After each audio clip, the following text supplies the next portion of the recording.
ليه الجيش المصري بيتصنف دايما كواحد من أقوى جيوش الشرق الأوسط؟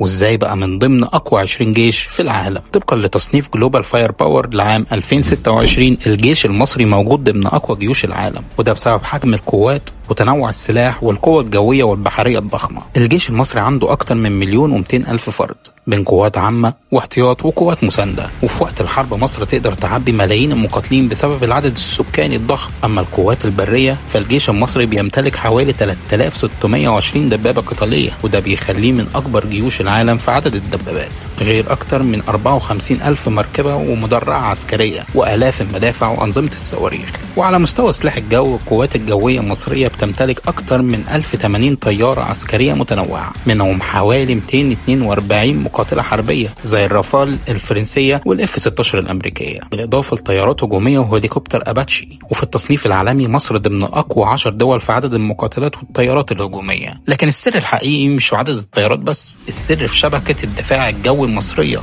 اللي بتعتبر من أقوى أنظمة الدفاع في المنطقة. أما بقى البحرية المصرية فدي واحدة من أخطر نقاط القوة. مصر عندها 2 حاملات مروحيات و13 فرقاطة حربية و7 كورفتات و8 غواصات عسكرية حديثة، وده بيدي مصر سيطرة قوية في البحر الأحمر والبحر المتوسط، خصوصا مع أهمية قناة السويس، لأن مصر مش بتحمي حدودها بس، دي بتحمي واحد من أهم ممرات البحرية التجارية في العالم. كمان الجيش المصري بيعتمد على تنوع مصادر السلاح، أمريكي، فرنسي، روسي وألماني، وده بيصعب جدا التعامل معاه في أي مواجهة. القوة العسكرية مش معناها الحرب، القوة الحقيقية إنك تمتلك ردع يخلي أي عدو يفكر 1000 مرة قبل أي خطوة، وده السبب اللي بيخلي الجيش المصري واحد من أهم وأقوى الجيوش في الشرق الأوسط. أنا فارس سيد، وبظهر دايما مع أي حدث، وعملت الحلقة دي بالذكاء الاصطناعي عشان مكسل أصور.